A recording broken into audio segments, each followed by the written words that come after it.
Claude Nobs, each festival has its own taste. Which will be the one that is about to start here? I call it in Swiss German Birchermüsli. Birchermüsli is a mixture of fruits, of oatmeal, and various juices of fruits, which means that it's going to be like a full panorama, like a rainbow of different music. And this is what I like about Montreux, to make it really so, with such a variety of sound, of smell, of views and scene, that it makes it a real experience. Some would say, but how can you say you change every year when you have this year Herbie Hancock for the 33rd time?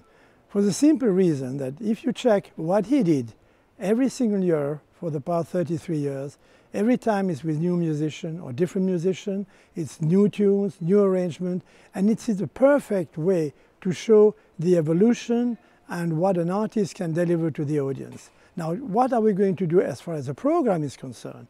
First of all, when a festival is finished, we check what was good. Okay, what was good, we forget about it. What was bad, that's what we think about and try to make it better for the next year. A few days before the new edition of the festival, do you feel particularly stressed?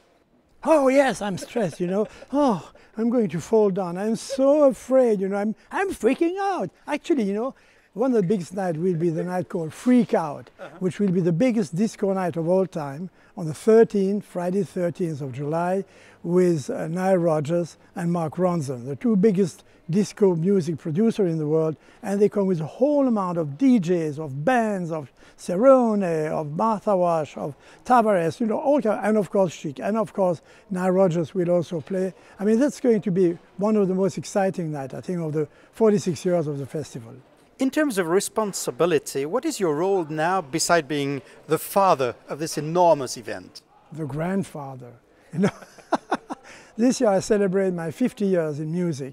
The first show I did 50 years ago was John Lee Hooker, and I had to pay the immense amount of $500, which was really a lot of money for me in those days.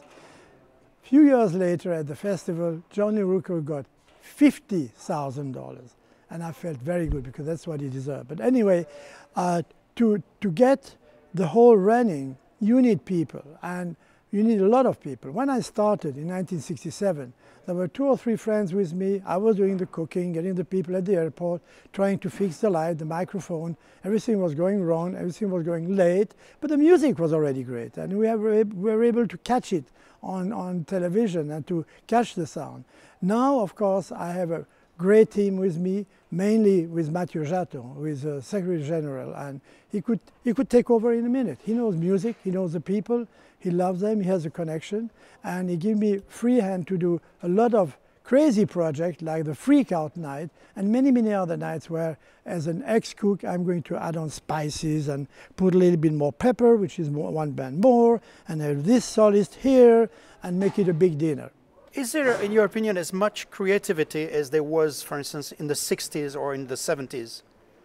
Well, the creative, I'm sure, it's the same. Now, of course, if you ask somebody to whistle today's 10 hits, very hard, because a lot of songs don't really have a melody. It's like a tricky mixture of special effects, etc. It's not like if I ask you to whistle George Gershwin, you know, you would know T42, blah, blah, blah, a lot of things. So the creativity is still there, and this year we have a lot of new artists at the cafe here, and I think the creativity will never die.